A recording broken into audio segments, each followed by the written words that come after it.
Okay, well, it's just coming out to 6 o'clock. A huge welcome to you all. I can see everyone fast arriving, so settle in. It's been a while, Charles. It's been ages, absolutely ages. The last one was back in July. I don't know, it's so long ago. I'm in at my age, I can't remember what was going on the other day, but there we are. Well, no, it's a long time ago. But you've had a wedding since then, not your wedding. Yeah, it's been a funny old year, really, one way or another. A lot of fishing too, which is good. It's been exciting, actually.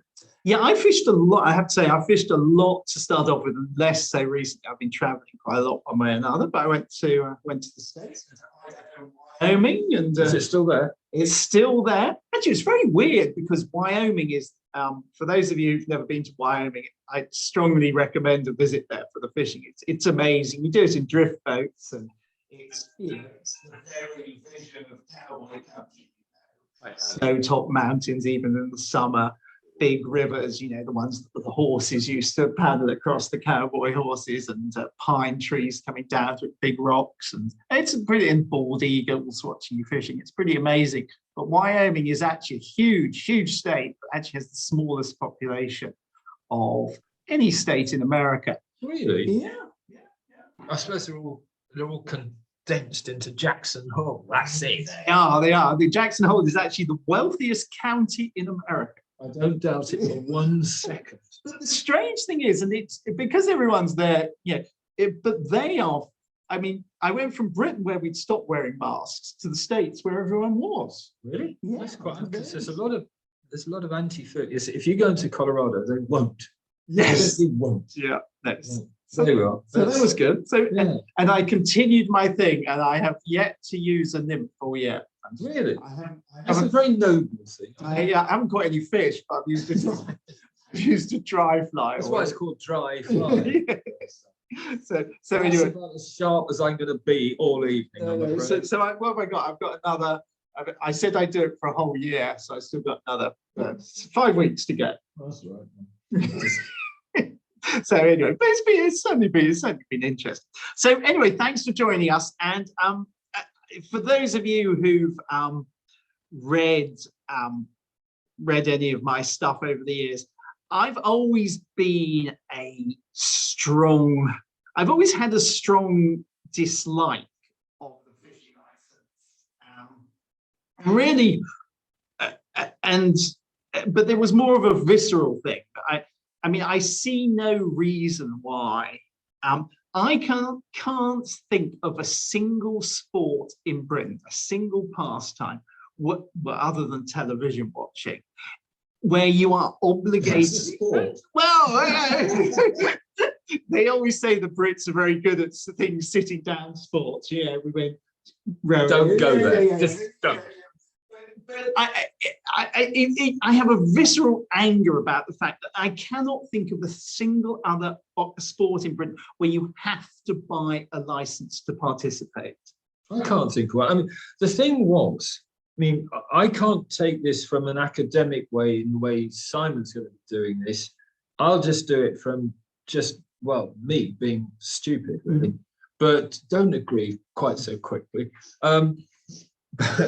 But it strikes me that up to a point, I was quite happy, and I don't know about everybody else, but I was quite happy just to pay my money and not really think about it. I didn't think about it. I just paid it up as though I'd always done, and dee-da-dee-da-dee-da. Then all of a sudden, it was your little seed that started to germinate, and I thought, wait a minute, why am I paying for a license? Where is it going? What's it funding? Who's it benefiting? And have I got a say in where my money goes to? Because if I buy 2 or 3 rods, if I want to go course fishing, it goes up exponentially, and I've come around to your way of thinking. I'm not just going to hand over my money. I'm quite happy to do it if I see some value for money. Look, I'm with you on that. In fact, I do. So I will actually say I did discuss, because I did do some research on this, and there is actually one other sport where you do actually have, where you buy a license, and that's canoeing. But do you really? Because I thought you didn't. well, you see, that's the thing, is it's entirely voluntary. There's no one can prosecute you.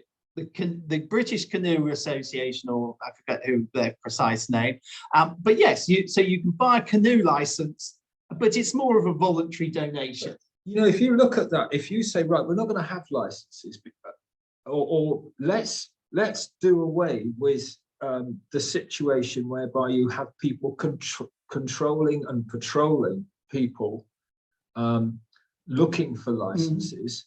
If you did away with them and paying their expenses and all the rest of it, you'd save money. Look, so for those of you who don't know it, there are roughly 1.2 million licenses bought in the UK every year. A majority of those are for coarse fishing, and then roughly 80% for coarse fishing, then the remaining 20% for game fishing, with a tiny percentage of that for salmon fishing. And it raises something like 30 to 35 million a year. And then the government throws in matching funding. So the fishing license is worth about 70 million a year to the fishing community. But the question is, so is that 70 million being spent terribly well? Well, I would argue that it isn't. I mean, I'm not seeing any value for money. Everything that I want to see happen, greater input from, or greater encouragement of young people to come into the sport and all the rest of it. Yes, it's with the Young Trust, and we value what they do, but there's just not enough encouragement. In fact, they've retrenched on many of the things that they used to do. They used to have summer schools and what have you that were done under the EA, scope. Yeah, that's gone. Yeah. So, where is this money going? I'd love to know. And as a stakeholder, which is effectively what I am, or as a minor one, I would love to see a spreadsheet on where the money is spent. Is there one in existence? I wish I could give you a simple answer, because I've tried to delve into it, and I'm sure if there was someone from the EA, is there anyone from the EA on there? Please stand up. Well, no, don't stand up. You'd probably knock your head. But it'd be nice to know if anyone is on the call from the EA. They're probably keeping a very quiet in a quiet corner. But I mean, I think that is the difficulties. We don't know what it's spent on, but in principle, I don't see any reason why we should be. I mean, if we were a theatre group or a museum, we are mostly.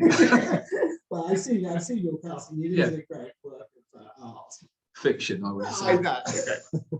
But I mean, the Arts Council hands out hundreds of millions of pounds a year to worthy bodies, so that people can pursue their hobbies. But we as anglers have to pay, and that strikes me as just utterly invidious. Why should we have to pay? Why don't cyclists? There's more cyclists than there are anglers these days.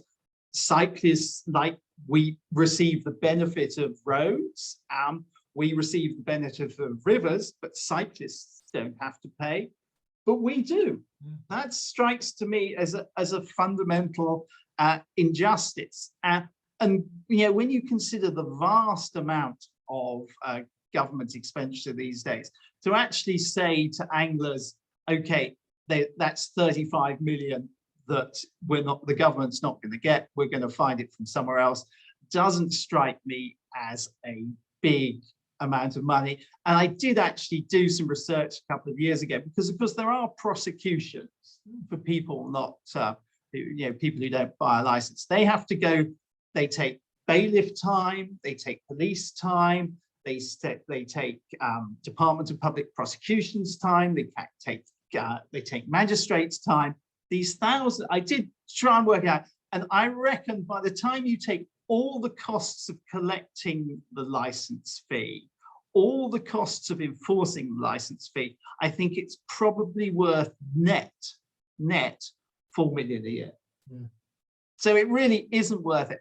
and it is definitely a barrier to entry, I think. If you mentioned Wyoming, if you look at Montana, Colorado, you buy a state license, but it goes straight into the wildlife group.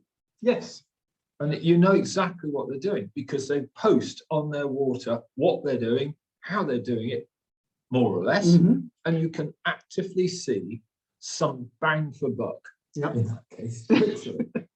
But in this country, it goes into this amorphous, great big pool of we don't know, and that's the thing. It's just I'm quite happy to pay for it. I just want to know where it goes.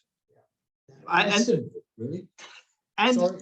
that's, and I think part of the problem with the EA, it's gone from a fairly benign, let's improve rivers, help angling, be part of the fishing community, to very much a desk-driven bureaucratic organization. They cut back again and again on active, and they are good people, son. I know an awful lot of the guys that were in fisheries that were brilliant. Then suddenly they were seconded into doing drains or something. You know, these guys were top-line biologists. Yep. Fisheries biologists, and they were supreme at what they did. And they find themselves doing something else entirely. Well, it's ridiculous. And look at that, and I mean, someone sent me an email, and what's it, that expression? Heroes live by donkeys or something. Well, is it like something? And I think, and I have very little argument with the actual EA people on the ground who are trying to do the job, but they seem to have been they seem to be beaten down. Well, Paul Moncaster, just up the river, he absolutely sings the praises of the local EA guy and the help that he's been given. And but these are ground troops. These are foot soldiers. These have got boots on the ground, and they're actively doing some good for the environments which they're charged to look after. It's the upper tier and the ones up there that get the huge sums of money, and it seems to be utterly meaningless for us as fishers. Yeah, it does. I mean, there was a time when obviously I don't know as much as I should do, and I used to default to, if I had a question about something, I'd phone up my local EA officer and ask for some advice. And I'd struggle to do that these days. In fact, the one officer in the southern region who was expert in chalk stream has just retired, and he hasn't been replaced. So so it's a great sadness to me, because the Environment Agency should be there to protect our rivers, protect our fish, and support river users. And it seems to me they're failing on all three counts. I mean, it does seem as though we're really putting the boot into the ear in some extent. We are, but we wouldn't if we didn't need to. If we felt that our license fee was going to a valuable resource that was actually actively helping and campaigning on our behalf. And I just can't see that. I see an awful lot of woolly science that's been leveled at stuff. Whether it's right or wrong, there's no proper science behind it. It's, well, okay, if you don't like it, lump it. Yeah. And that's the attitude. That is the thing I find disquieting. It's, well, so what? With EA. Go play. No, I think I was going to use a rude word, but I'm not.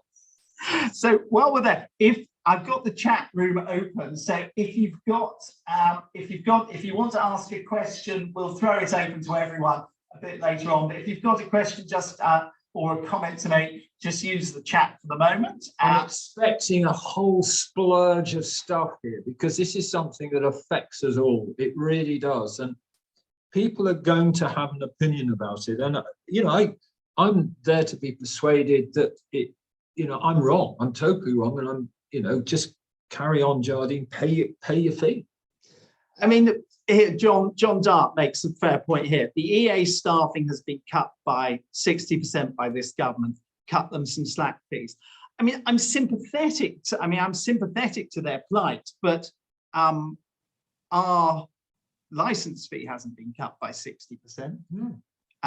The income from license fees hasn't dropped by 60%. It's certainly, if you look at the graph, it's, if you go back 20 or 30 years, I think something like 3 to 4 million fishing licenses were sold. It's now down, as I think I said earlier, to about 1.2. It had a slight spike during the pandemic. But so the money's there. We're still paying over the money and we're not getting the service. And I think we're probably most likely not getting the service. The sewage debate has more than highlighted the problem with this, is that, I mean, and I heard this as an offhand remark. I mean, Southern Water is, obviously the whipping boy of the water companies because they've had such an appalling record. They've been fined. It's a very good one from Ash, who I know. Good evening, Ash. That's a relevant. Can you read it? I can. Go on, read it out.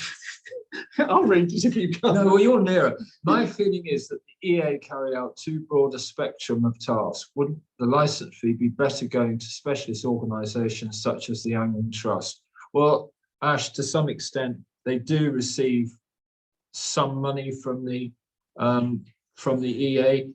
I think you're absolutely right.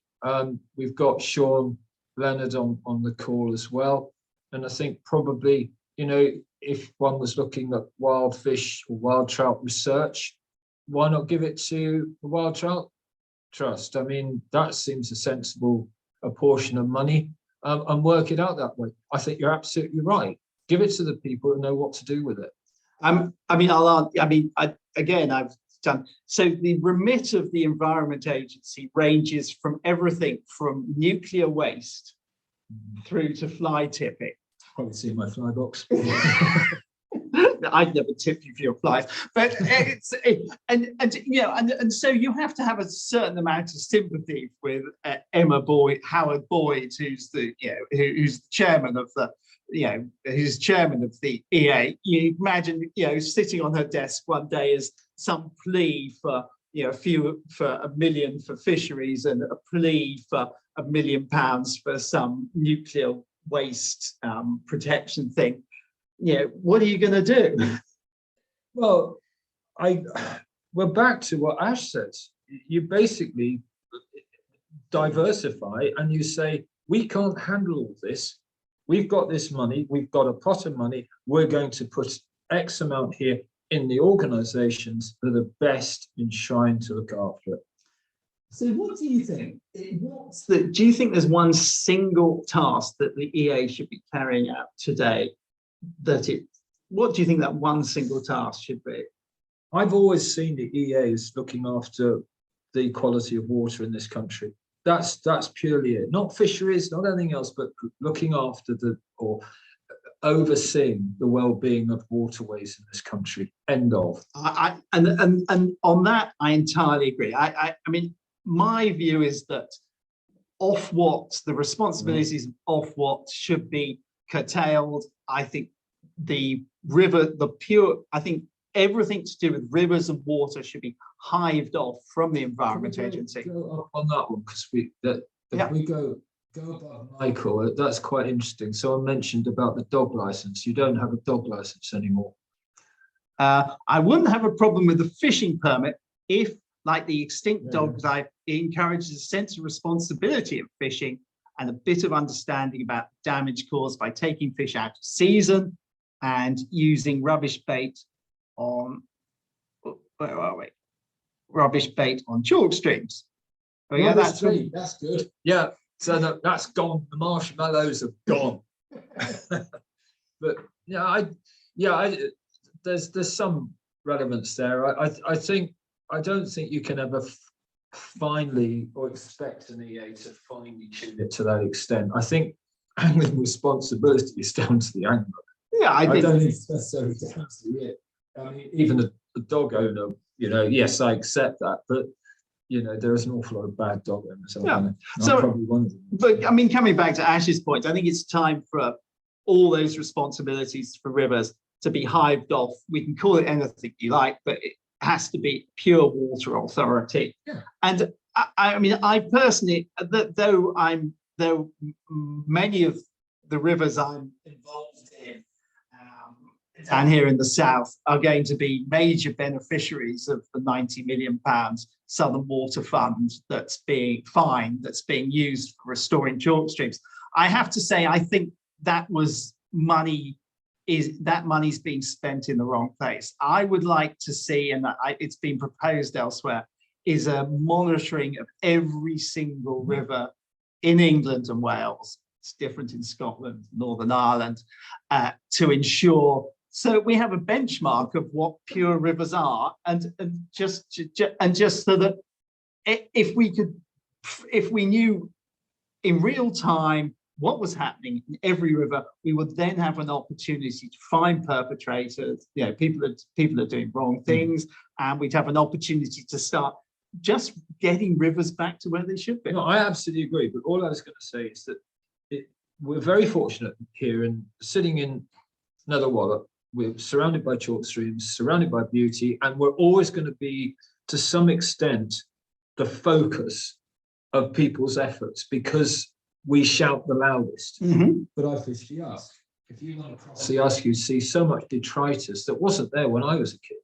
You look at all this benign pollution, well, it's not so much benign pollution, and you look at all the things, all the discharge going on in the Wye. You look at up in Yorkshire on the Wharfe and all these other rivers, and simply because of geography, they are not getting the focus that they so richly deserve. So we've got to have a better monitoring service, as you rightly say, to look after and be custodians of this vital and fragile ecosystem. And it's finite, for goodness sake. Yeah. No, sorry, I'm going again. People like the water companies will continue to exploit every loop, and to a certain extent, I don't blame the water companies for this. You have to work in the regulatory environment within which you find yourselves.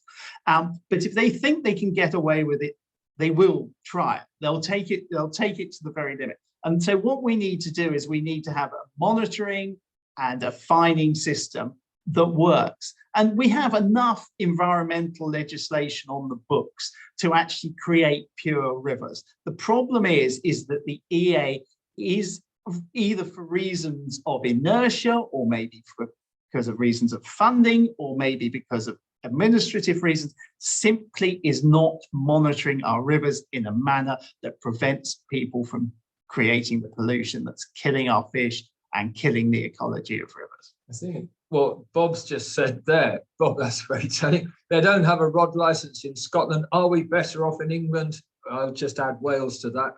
Off in England and Wales with one. I think that should have been the title, frankly. But it does pose a question, because you've got actually some very, very good rivers in Scotland. I wonder if they do have quite the same degree of impact that our rivers down here, purely because of numerics. So it's a difficult one. But this is the argument. You know, if we are going to have a license, where is that money going to go to, and where is it best spent? Yeah, and as I say, I mean, I don't think there's an amount of money that can restore our rivers.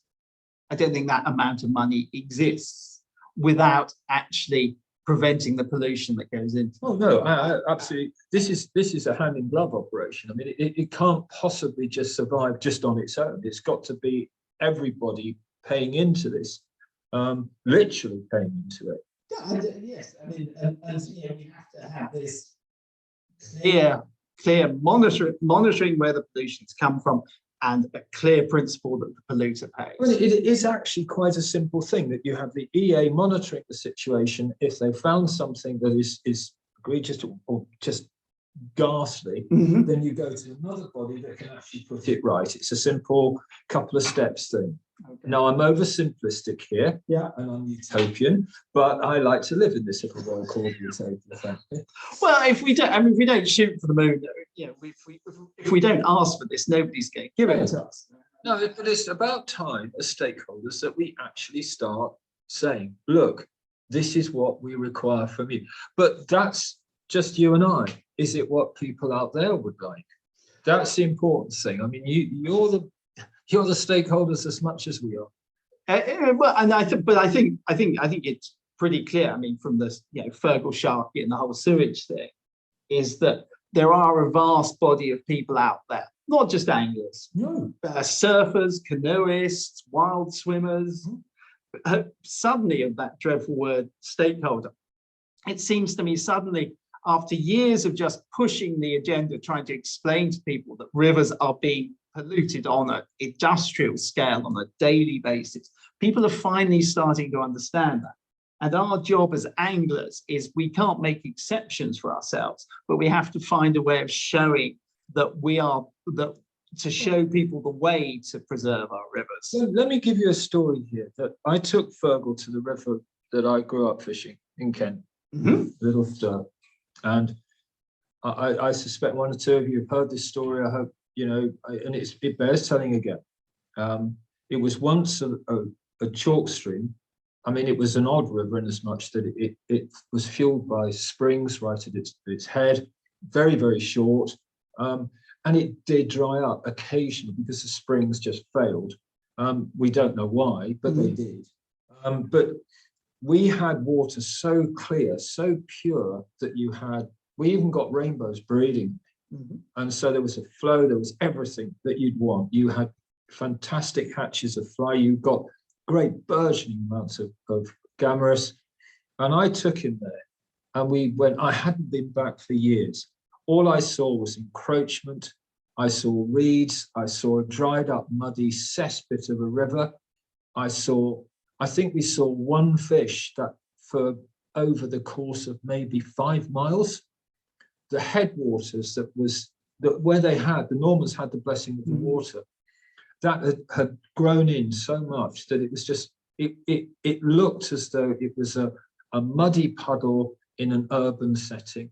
It broke my heart, Simon, to see this once beautiful habitat where my dad caught wild brownies up to 4 or 5 pounds. And back in the early 60s, yes, I am that damn old, we actually actively put our fish back because they were the future for the next generation, because we knew they bred.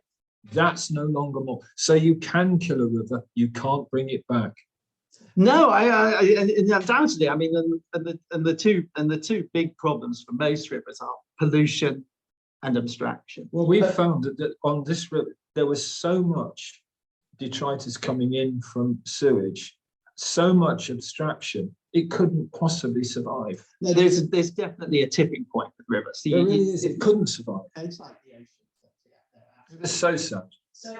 So I think we've sort of beaten up the EA on that.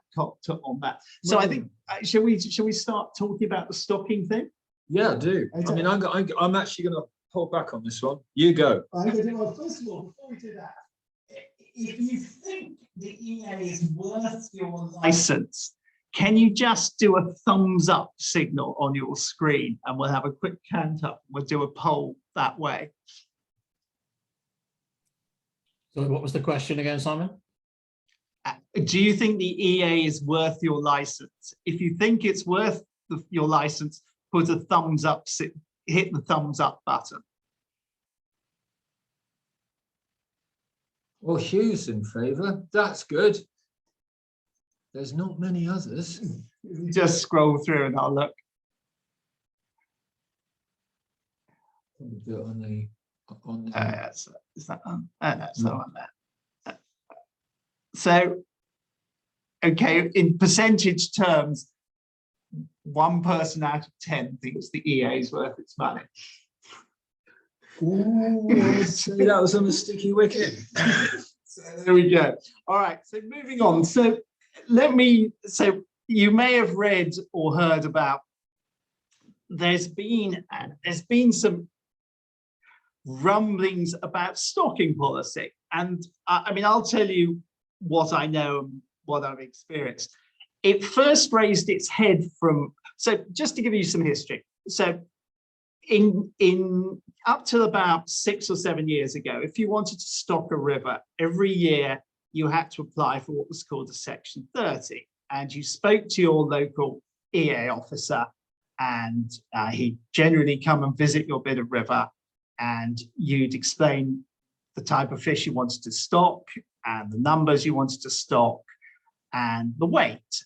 And it was generally a pretty friendly process. And generally, you would never be that far apart from what the EA officer thought. And they have a thing called, I think it's called biomass, which is the number of fish that they think a particular stretch of river will support based on its width, depth, flow rate, ecology, habitat, that sort of thing. And it was a fairly administrative process, fairly laborious. We were all doing the same thing every year. We were all reapplying for these Section 30s, and the EA had to deal with thousands of forms. They did try and computerize it, but they decided that it would be much better if you were granted a permit.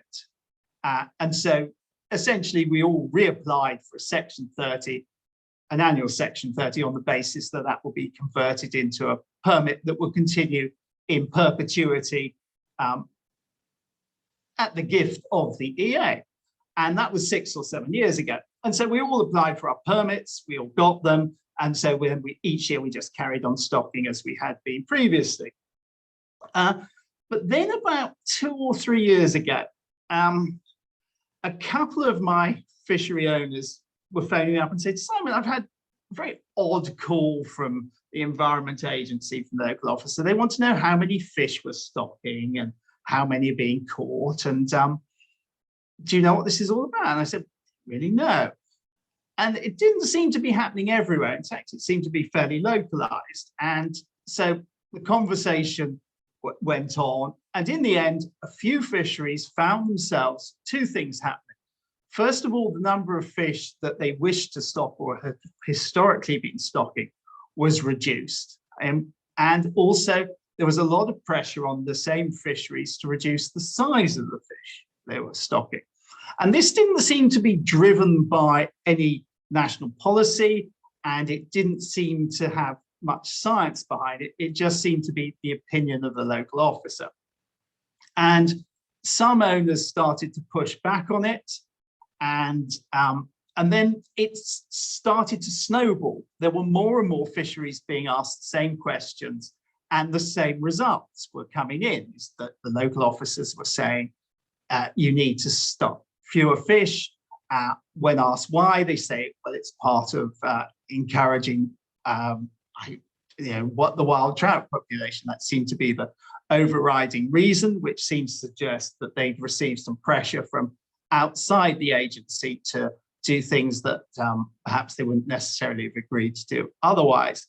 And so eventually, after the EA certainly wouldn't answer any emails I wrote to them, I tried the press office to see if I could get in that way to find some answers to what was going on so I could write about it. No joy there, but all credit to Jeremy Legg at the Test and Iction Association. He managed to get a meeting with the Southern Environment Agency team, and we had a Zoom meeting in the spring. It wasn't, I will tell you, it wasn't the friendliest meeting I've ever been on Zoom, but it did transpire that this was not a national policy. It was being largely directed by local offices, the local office, based on what they thought was suitable. But the strangest part of the conversation was there was this suggestion that there was a 2 pound maximum size of fish that should be imposed. Now, I'm not too bothered about the size of fish. That's my personal thing. I'm not too bothered about how big the fish catches. But some people are. Some people do like to catch big fish, and that seems to me fair enough. But the EA felt that 2 pounds was the largest fish. And that didn't seem to matter whether you were fishing stocking a tiny little stream somewhere in Dorset or a major chalk stream like, say, the Avon. That didn't seem to come into it. £2 was £2 was the given number. That was the biggest fish. And so I asked the question, was there any science behind this? How would they arrived at £2? And the answer to that given, and I'm not going to know who it was, the answer was from this EA official that that was the biggest fish he liked to catch. And that was how they had arrived at the £2 limit, which strikes me as quite staggering. But there you go. And so all I can tell you is that meeting took place in April. I have heard nothing of any more. I haven't heard of any more reviews of permits. I haven't heard of any more suggestion that the maximum size should be £2. So have we nipped it in the bud? I don't know. Do I hope so? Yes. Do I think we have? My experience of organizations like the EA is probably not. We went through a very similar discussion process, and I know Charles feels quite strongly about this with triploid stocking, is that most of the science and most of the opinion was that it wasn't necessary to stock only triploid fish. But despite that, it happened, and that's what we've been lumbered with. So I think I'm going to throw it over. Well, just before you do, a couple of things there, really. I mean, I'm very, very easy about all this because, you know, I come from a position where actually I'm more pro minimal stocking than stocking per se. I accept the fact that one or two people want to catch fish and areas are set aside for that. But I think to make an arbitrary decision that it's £2, I mean, you know, perhaps they like to feed the various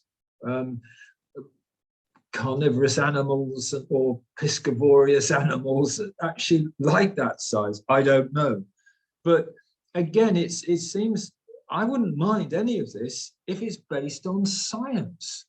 You know, it's never based on, you know, where is the stuff that's going to come through that we can, that's been peer reviewed or indeed anything else? Where is it? It's just, as your chap said, well, it's because I like to. And I don't think that's terribly scientific. No, I mean, that was the bizarre, I mean, it was the bizarre thing about it. So I'm just going to read out, because it's a very helpful message here from Sean Leonard. I'm not absolutely sure he's right about this, but anyway, just for clarity, EA fisheries get about 20 million from broad license sales and another 1 million from central government. So they cost us anglers about a pint of lager per quarter. That's a slightly rather interesting, since all the other statutory EA duties covered by central government. Sorry, Sean, I'm just having a problem with my screen here. I can't, it's not the best one to get moving down. So I can't, there we go. Sorry, Sean, I'm just having a problem with it. William says, we were asked by the EA for stocking and catch records in January, given a 2-week deadline to reply. And that was the last we heard from them. So that's good news. Yeah.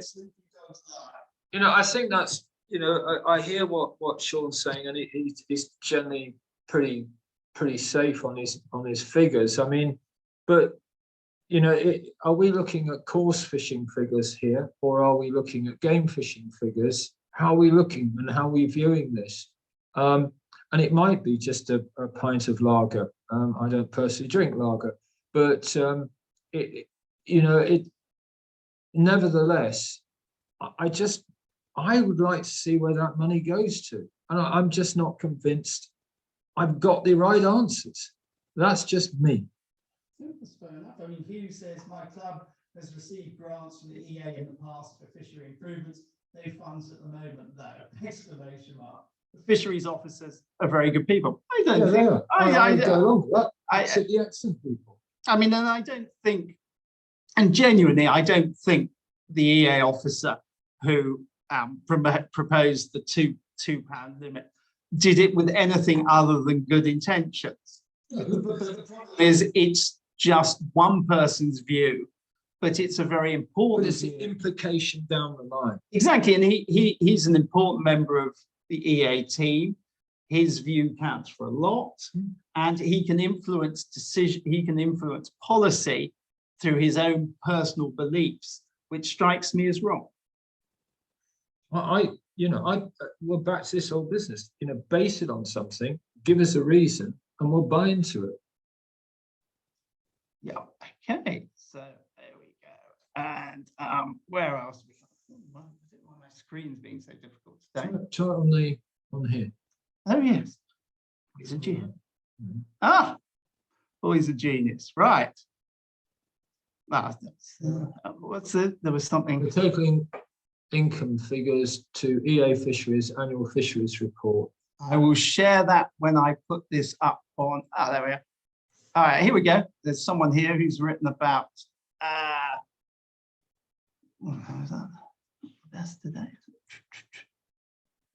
The size of the stickies should be based. The size of the stockies should be based on the size of the river it supports.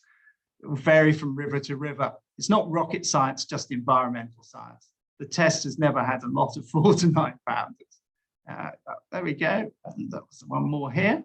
So, yeah. Oh, here we are. So the EA review says the EA reviews our permits earlier this year.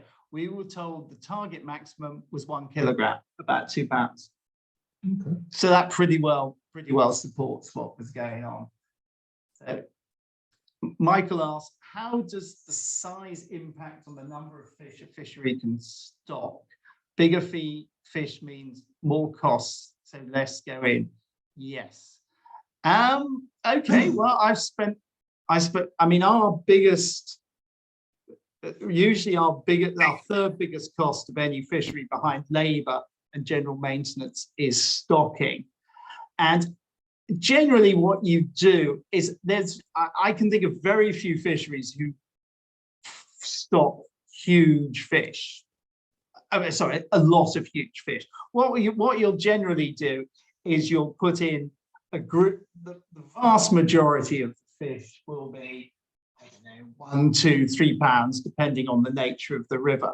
And then what you tend to do is just add in a few really big fish, and just to excite people. And that's generally how most, because big fish are expensive. I mean, essentially, They're a lot more expensive too. Yeah, exactly. And there was essentially a £2 brown trout costs you somewhere between 10 and 12 pounds. So if you want a £4 fish, you're up to 20, 25 quid. I think my concern would be on that is if it spilled over into the small still water area where people actually do pay a premium to catch large fish. Now that might not be everybody's cup of tea, and probably very few on this call. Mm-hmm. But to have a draconian message that actually goes out to fishery managers and owners that they can only stock a certain size of fish in an impounded water would be pretty earth-shattering for their business, because their business would fold.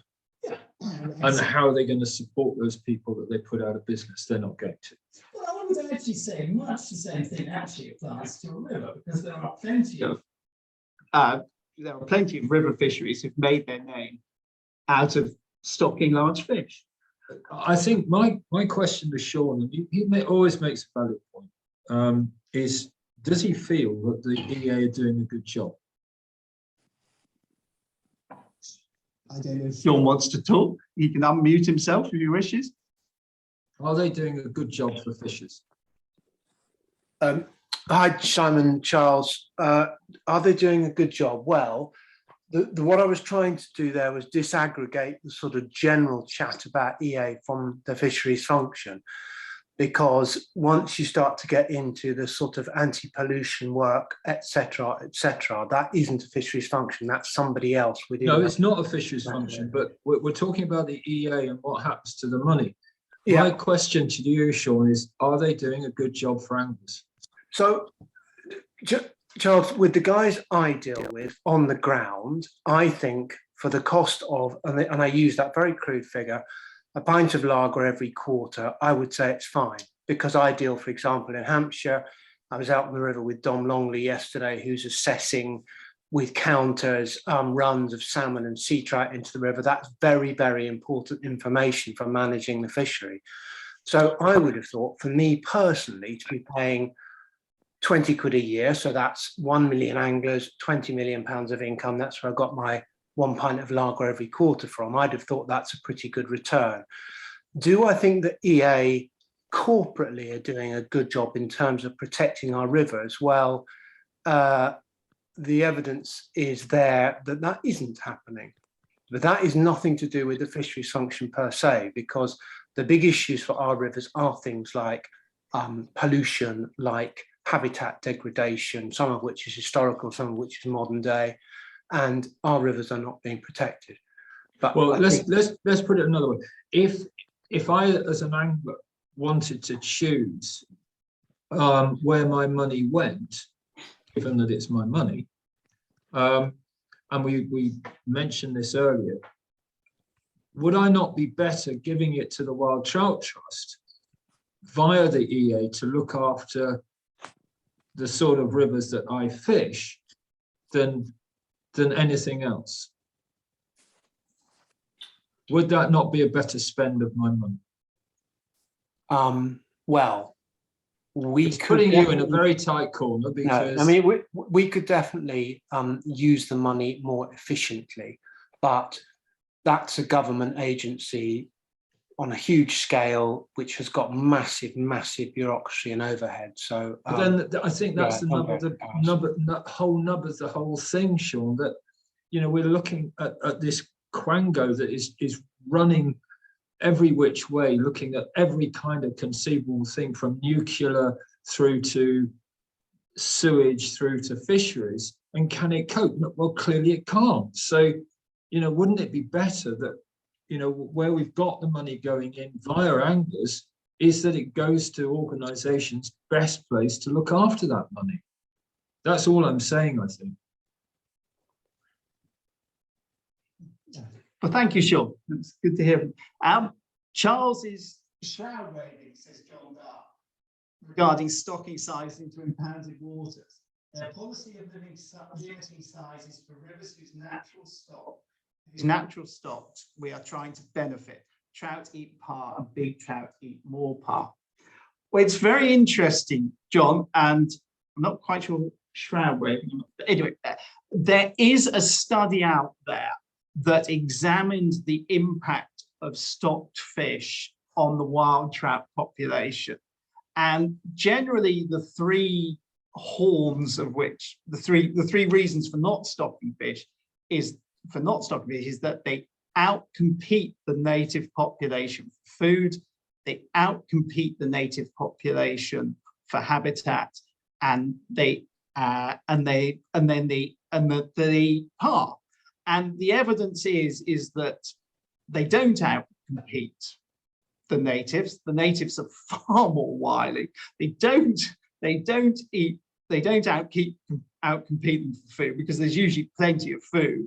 And essentially, a stocked fish will almost certainly die by the end of the winter. So you return to ground zero at the start of each year. There'll be 70 to 80% of stocked fish die between the end of the season and the start of the next. Well, and so I know Sean will be listening to this and he won't agree with me, but from my 30 years of looking at rivers, there is, as long as your stocking is, let's say, reasonable, it's not insane, and I don't know anyone who does insane stocking, the stocked fish and wild fish can happily coexist. I've read a lot of those papers too, Simon, and it's true. I think Sean will know much more about this than me. It's true that the wild fish are better at predating par probably than the stockies, but the stockies are much bigger. And you say that you don't know anyone who overstocks. The Avon above us is grossly overstocked, and the owner there tells his guests they can take the wild trout, and he wants all the big ones put back. I mean, is this going to be good for the Avon? John, that we know is nonsense, because a big stock fish is far less likely to survive than a wild fish. And you know, I would hope that's not the norm on that entire river, and I know it's not. We both do. You know, and I've got some. You know, I know exactly the waters you fish, and they're to be celebrated, frankly, because they're bringing about a huge amount of wild fish, and that's to be applauded. That's not to say that, and we've already covered this situation on a debate in the past, where, you know, the sheer volume of people wanting to fish this area and these rivers does require us to put in the odd fish or two. I mean, that doesn't mean that we put in lots of 9 and 10 pounds. There used to be a case when that was the norm down here, Simon. They used to get huge fish being put in, and I'm hoping that that's lessening and lessening. Another issue, I think, is that the stocking levels that we have on the piscatorial water are actually based on historical levels, and we still stock at those levels when people used to take them all to give to their friends and family. And we take now, I think it's 1.5% of the stock fish, because nobody takes them. I do, and we eat a lot of trout. But these fish aren't being banged on the head anymore, and they should be. Well, that's a fair. I mean, that's a fair point. It has funny enough. So to catch them, this has made managing a fishery actually a far more inexact science than it was before. It was quite straightforward. But well, then you've got another problem, John. It's handing a baton over to people who really don't like what we do, saying, well, hang on a minute, they're putting things back for their own enjoyment and they're not culling a crop anymore. So I actually, agree. We're actually making a rod for our own back, to use that horrible pun, but we are. And it is a worry, actually. I mean, I wouldn't worry too much, John, about those stock fish, because as I pointed out earlier, they all perish. Well, they don't all. You know, we catch some huge overwintered ones. I don't know how many make it, but a few do. There's no doubt. Absolutely, a few do. You're absolutely right, but not all the evidence suggests that it's not very many. And I mean, I'm talking here largely about chalk streams. Is that we have to remember that very shortly we're going to be celebrating the 200th anniversary of the chalk streams being stocked for the first time. Really? It was in about 1830 we started stocking the chalk streams, and we didn't start stocking the chalk streams. I mean, it's pretty expensive and laborious these days. Back in the 1800s, it was incredibly laborious. You had to, breed your own fish and put them in the river, and we didn't do it for any other reason than the fact that chalk streams will not provide decent sport without stocking, because they are, to all intents and purposes, artificial sporting rivers. And what happened was the early Victorians started fishing. They loved the sport, but they soon discovered that by luck that the population of trout was falling off the graph, and there weren't any to cut. There weren't any to catch, and so they started stocking. And so our rivers can only exist with stocking as a serious sporting venue. It was the railways. They were overfished, so they had to, and they were taking all the fish, so they had to stock. No one takes the fish anymore. They don't have to, and there's no need. But my point is, the point is that if you don't stock a river, you'll have this base of quite a wide base. So you'll have this narrow base of small fish, and you'll have very few big fish. And a lot. We fish the Grange, the Upper Itchen at Itchenstoke, and there are plenty. It's never been stocked. It's crammed full of fish, and there are plenty of 2-pounders. And we all know where the 2-pounders come from. They aren't swimming up. You swim a long way.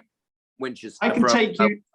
I can take you to the Ebble, which has had no stocking policy now for, I think, getting on for 10 years there, and there are no big fish. Well, I'm going to deflame this a little bit and say you know, we all celebrate the fact that we can go after wild fish. And I think, you know, that the fact that we've now got a situation and an era where we're celebrating wild fish greater than we've ever done before, and more aware of their value to our streams, you know, thanks to the likes of Sean and many other organizations, it is bringing about a rebirth on our rivers. My worry, I think, long term is that John, and you said it, that we need to take the odd fish more or less to justify our role in this sporting ethos, because if we don't, we're going to be marching into a corridor that we cannot maneuver and we can't get out of. That's my worry. I think we've got, you know, I fish the Froome and I love the Froome. The reason I like the Froome is simply because there are lots and lots of small wild trout. And that's what I prefer to do. And they're in abundance. There is, you know, there really is an awful lot of wild trout in this country, because this is the golden age of looking after them. But we've got to be careful how we're portrayed increasingly to an awful lot of people out there who don't like what we do. And this is straying off the course, but I think it's germane to the argument that somehow the big debate is whether we have stock or we don't stock, or how we manage stocking into the future. And that is going to be, because even in America, even great hallowed waters, the Wildlife Commission, they put fish in. They fire them out of aeroplanes. Yeah. So, you know, we still, to justify our sporting model, we still fuel that model.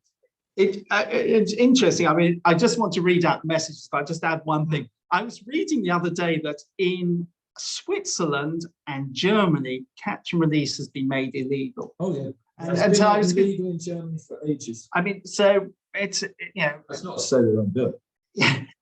So Ash has written, any responsible fishery owner, be it still water or river, operates a clear stocking policy based on normalized biomass of the water, catch returns and seasonal variations on these biomass.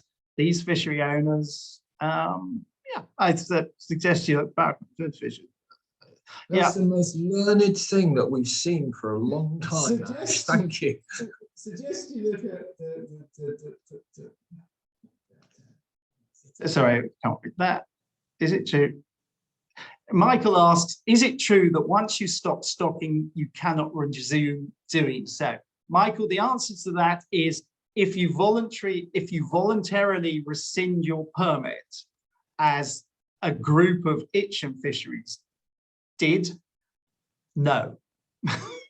So I would strongly advise you to, if you want to stop stocking, but do not voluntarily rescind your permit, because you'll never get it back again. I didn't know that. Yes. I know one fishery, having rescinded it, decided it wasn't a very good idea and tried to reinstate it, and are currently unable to. Oh. So there we go. So well, thank you, everyone. We've got see if we just Let's go down. Let's go. It's very, very light, this thing. it is. It's I agree. Not all, indeed, not John. Not all US rivers stop, but a lot still do. And the rivers that I fished out there, especially, say, somewhere like Box Canyon on Henry's Fork and places like that, the damage on some of the fish is appalling. It really is, and it needs to be looked at. And one of the biggest worries for many of my American friends over there is the popularity of fly fishing. It's huge. I mean, they really are worried about the sheer volume of people going onto the streams, and to some extent, it's far exceeded a river runs through it syndrome. It's gone into another stratosphere, and the biggest problem they're finding is that old values are being dragged through, and you know it's becoming a self-fulfilling prophecy. So they are a little bit worried.